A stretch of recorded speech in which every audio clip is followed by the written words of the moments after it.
2% of dudes rapping, they ain't nice as me. 98% ain't live the same type of life as me. The judge gave me life and then they sent me where the life is be. That level 4 with depth and vice, the type of stuff they like to see. Two choices, fight or flee. I refuse to die a chump. I never been a mark, but damn, it's scary when that riot jump. I seen dudes cry, get pumped, and some sexually brutalized. Knew a dude who lost his life and he was only doing 5 year-long racial fights when homie all you do is ride. Lonely days and nights up in a hole causing suicide. From the moment you arrive, you see the Mexican mafia, AB skinheads with big giant swastikas, pro-black philosophers, the BGF, the Kumi, and Muslims who will murk you from the nation to the Sunni. That MS was loony, quick to ride up on they rival. Even Christians went to church, hide knives up in a Bible. Political and tribal, the Crips and Damus, the Long Beach, the Hubs and the Dubs and the Grooves, the IE, the Bakersfield, the Dago Pyrus, the Hustlers quick to roll, the gangsters don't move. Whatever click you choose, you better say what's cracking, YouTube. It's your boy 16 to life, and I'm back like I'm on a pro violation. Yard down! It's yard down. So, all right, y'all already know, man, I'm just to hop into this story. So do me a favor, man. I'm going to need y'all to like. I'm going to need y'all to subscribe. Leave some type of comment, man. That way, you know, my stories start getting pushed around even more in the YouTube algorithm, man. Rock with your boy, man. Now, this story right here take place somewhere in 2012. Like I said, at this point in time, I'm in a prison that's called North Kern. You know what I'm saying? So now we gonna do it like this for this story. You know, I got some participants in this story, but of course, you know, I'm gonna change the names, man. So, you know, just for the purpose of the story, you know, we gonna change the names. You know, one of the cats is gonna be Cigarette Man, the other dude is gonna be Youngster, and the other one I'm gonna just refer to him as the homie. So now this how the story, you know, like I say, every now and then, I don't have all the exact details, but I get bits and pieces, you know, especially because this story right here involved one of my particular, involved one of my homies, right? So now, at one point in time, my homie was in the cell with the dude, Cigarette Man. He sold cigarettes, you know, not all the time, but maybe that was his little hustle right there or whatever, you know. But anyway, they were cellies. And then my homie, he ended up moving into the cell with the Youngster. Now, the Youngster was from Fresno. Cool cat, man. He probably was about 19, 20 years old. You know, a young cat. Maybe about, I would say about 5'8", 100, maybe 85 pounds, maybe 190 pounds. Chunky dude, you know, nice little size on him. He was from Fresno, and he ran with the Fresno car. Now, you know, like I say, by me being from the Inland Empire, you know, I don't know who all exactly ran with the Fresno car or how they, you know, how they system in politics work, but I knew, you know, he was from Fresno. He ran with the Fresno car, you know. There was also a dude up there, and this is going to be the only name I'm going to give that was real. It was also a dude up there by the name of Seattle. Now, Seattle, he ran with the Fresno car too. So I'm assuming that at some point in time, he had moved from Seattle to Fresno, and people that just started calling him Seattle, even though he was in Fresno. So when he went to the pen, you know, hey man, I'm from Seattle, but I live in Fresno, and you know, that's who I push with. That's probably how it went like that. But anyway, okay, so let's go. At some point in time, though, it comes up that I guess Cigarette Man had went and got at the Fresno cats and was telling him, hey man, Youngster owed me for a cigarette or whatever, and it's been a while. He's taking a while to pay me. Now, they talking about we talking about a $2 or $3 cigarette, man. I forget you know, how much the price of a cigarette was, you know what I'm saying? Because I didn't sell them down there, and I don't smoke cigarettes or whatever, but it was somewhere up in there, you know, real small and shit. So I guess, you know, he claiming that he needs to be paid for the cigarette. Now, Youngster is for some reason or whatever, he's under the understanding or the assumption that he don't owe him for no cigarette. He didn't pay him already or whatever. So like I say, he go holler at the Cigarette Man, go holler at the Fresno car, you know. Now, and I don't know how many cats it was from Fresno on that yard, because like I say, at this prison right here, depending on what building you was in, you know, I think it was 5 buildings on the yard, you know, 1 through 5, and if you know, you might be in, I think they released 1 building, 3 building, and 5 building possibly to come outside to the yard and program together. So if you had a homie or whatever in the 2 building or the 4 building, you could be there years and never see him unless, you know, y'all happen to bump heads going to the medical or y'all work together or something like that. So anyway, in this particular building, there was at least maybe about 4 or 5 people from Fresno. And sometimes in this situation, when it's yards like this, when all the buildings aren't being released together, what people will do is, if they got homies on the yard, it's because it's relatively easy to get a bed moved. You'll eventually try to get all your homies moved into one building so y'all can kick it, hang out with each other, program together, shit like that there, right? So I guess, like I say, Cigarette Man got at the Fresno cats about being owed by the youngster. So now we in this particular day, we're in the day room, we in the day room. It's cats over there. I'm playing some chess, but up under the TV, because the blacks got one side of the day room that they would kick it on, the blacks and the Asians, and on the other side of the building, the Hispanics and the whites, they had a day room. You know what I'm saying? And so in our day room up under the TV, which is kind of out of the view of the police, because the police is the CO is up in the tower, and he can look out, he can look down, down at the floor and shit. He's up in the tower. So anyway, up in the TV room, up under the TV, is where brothers be up under there. They be gambling and stuff. And for the most part, the police don't even be tripping on that type of shit. The COs, unless you got some asshole, man. So dudes go up under there and they get up under there. They gamble. They be gambling and shit. So I had a homie who I grew up with. We was in there together too. He loved to gamble, so he'd be over there shooting dice and all that old type of shit. So I looked up.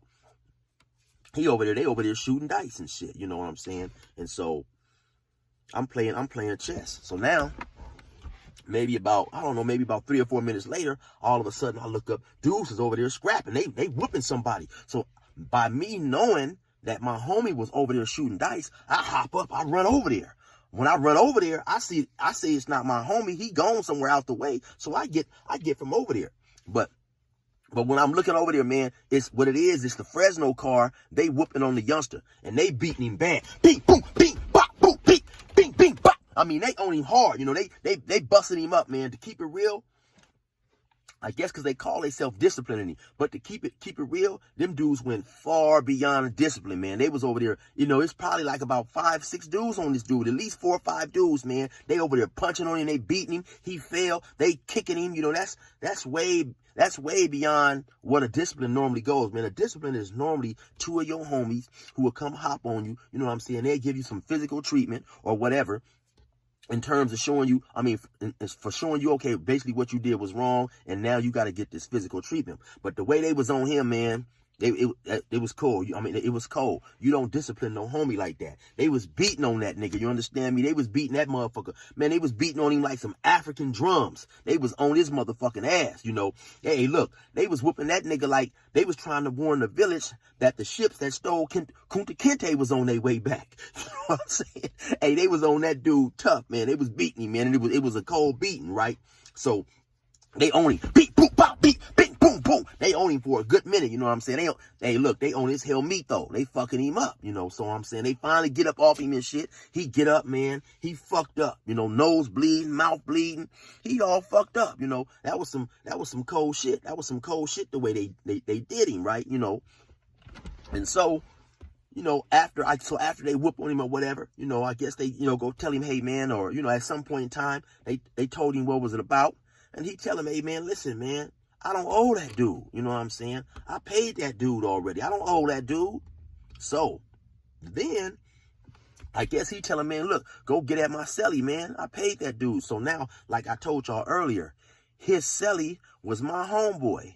So they go holler at the homie. The homie tell him, no, man, youngster don't owe that. Youngster don't owe him. Youngster done paid him. But now see, so the Fresno car, they fucked up, right? They should have, before they jumped on the youngster, they should have done their due diligence. You know what I'm saying? But they didn't. That was an extreme error on their part. Because like I say, they didn't discipline that dude. They jumped on that dude like he was an enemy. And I take my hats off to the youngster and maybe because the youngster didn't know, but I take my hats off to the youngster because they couldn't have done me like that. Not my homies. He was supposed to go get that thing and turn into OJ on them motherfuckers. You understand me? Because that wasn't no discipline. That was a straight, homie. We hate your ass type of ass whooping. So anyway, now the Fresno car, they go do their due diligence. So now they understand, okay, or they decide for whatever that the youngster didn't owe the Cigarette Man.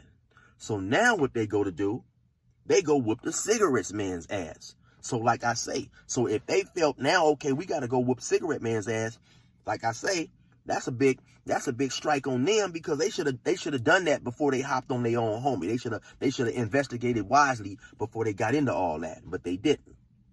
So anyway, now they go hop on the cigarette man. Now the cigarette man probably, I would say about 5'10", 5'11", probably about anywhere from 215 to about 220, 225. He had some nice weight on. He one of them cats, you could tell at one point in time he used to work out, but he had got a little chunky. So now they slide up on him. Now, you know, it was all, and the youngster was there too. So, like I said, it was a cat that ran with the Fresno car. His name was Seattle. Now, Seattle probably was about in his early 40s or whatever, you know what I'm saying? And Seattle he slide up on him. At some point in time, they kick it off. Seattle get off on him. Now, Seattle was southpaw. Seattle get off on him with a cold three-piece. Bing, bing, bing. You know, it was cold. You know, anybody watching that shit that knew anything about boxing knew this dude had some pugilistic training. You know, that was a nice three-piece combination. You know what I'm saying? Three-piece with the biscuit on it. No honey, no drink, just a three-piece, you know. Now, hey, to keep it real, in my opinion, and y'all already know I got an opinion, if Mike Tyson happened to be there and he saw that three-piece, Mike Tyson probably would have been like, wow, that was a good three-piece combination. Who showed you how to box? You know what I'm saying? So I'm saying, yeah, hey, that thing would have impressed Mike Tyson. So when Seattle hit him with the three-piece, and like I say, Seattle was a southpaw, so it was real pretty, everybody else jump on him. The rest of the car jump on him. Boom, boom, now the Fresno car. Now, of course, Youngster is in there. Now, Youngster trying to get his licks back, because they didn't whoop Youngster's ass. I think it might have been the day before, a day or two, you know what I'm saying? And they hopping on old boy heavy. They on his hell meat, though, you know what I'm saying? They ain't giving him a break. Bing, boom, bop, bing, boom, boom, boom. They busting him up, you know. And of course, like I say, Youngster, he trying to get his in. You know, they knock him down. Youngster on him heavy. Youngster trying to get his back. You know, they busting him up. Woo, woo, woo, woo. They busting him up. So after a minute, they get off him. You know, when they get off him, you know, they spread out. You know, they don't get cracked either. All this shit taking place in the day room.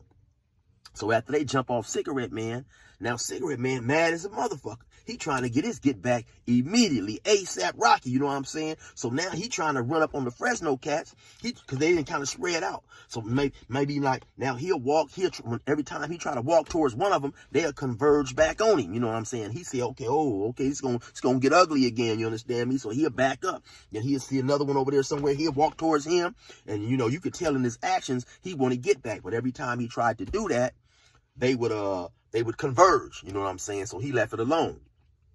So now at some point in time, maybe like the next day or whatever, he go talking to people or whatever, some type of way in his mind, he gets it in his mind that it's the homie's fault that he got jumped on, I guess, because the homie, and like I say, the homie and him used to be selly. So I don't know if he was hurt or whatever, but the homie told the Fresno cats, no, man, Youngster don't owe him no cigarette.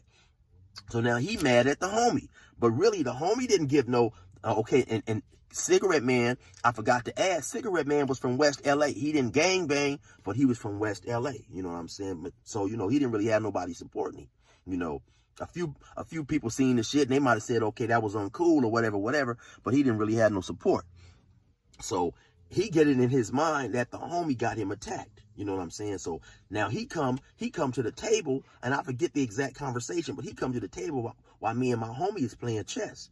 And he say, you know, he asked us some questions and this and that, and we can get the gathering that he was upset with the homie. You know what I'm saying? So the homie is at work or something like this. So now later on, the homie come in the building, so we call him over there. We like, hey, homie, look, check it out, man.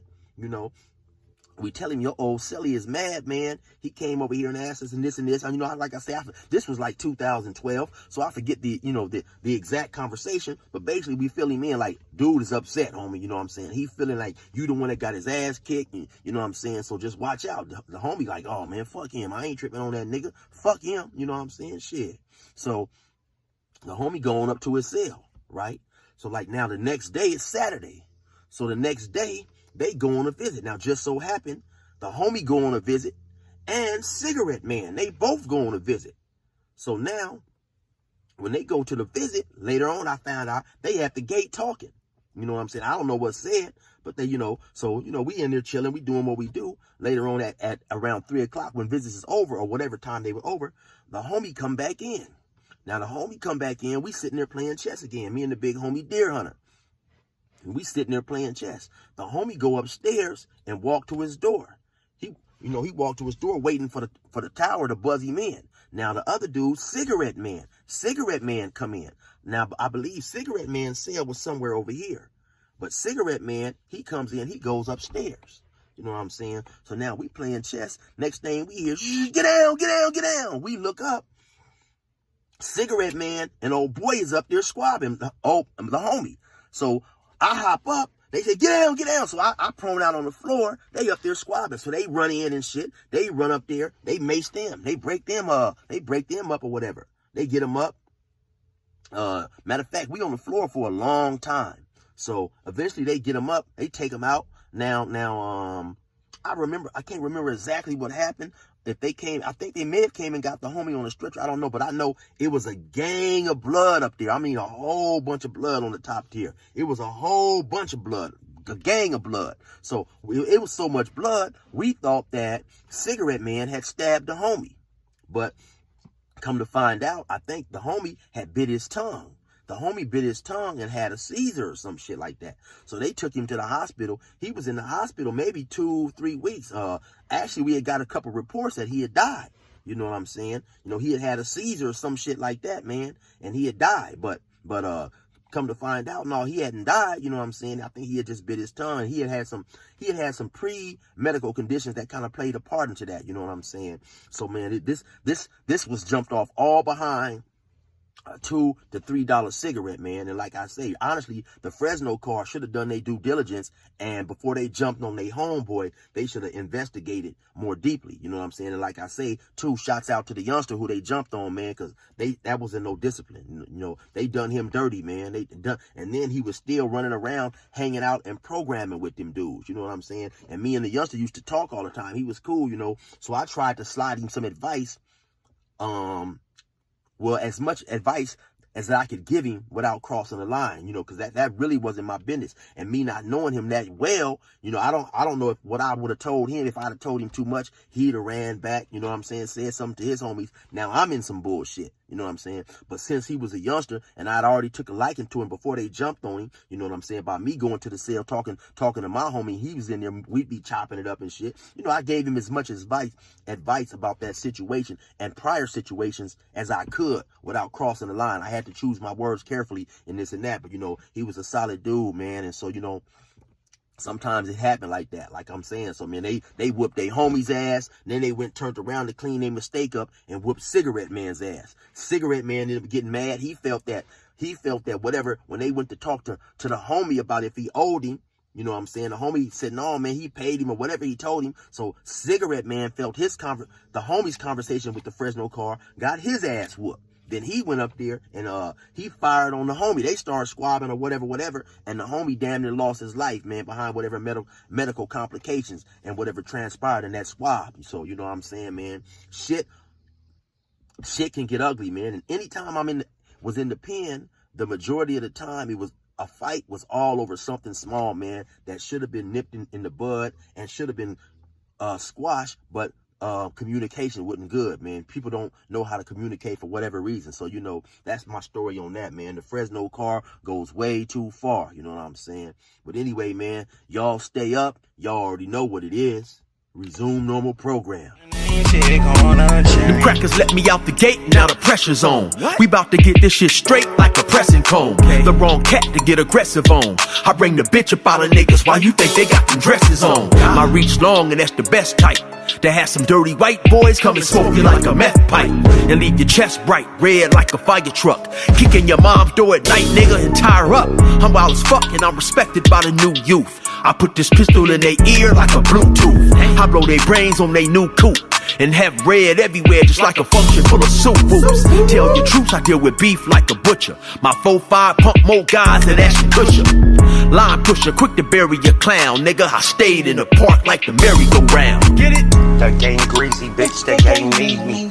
Oh, you niggas don't know my name. The game greasy, bitch, the game need me. I'm out here doing my thing. That game greasy, bitch, that game need me. I swear and I ain't that game greasy, bitch, that game need me.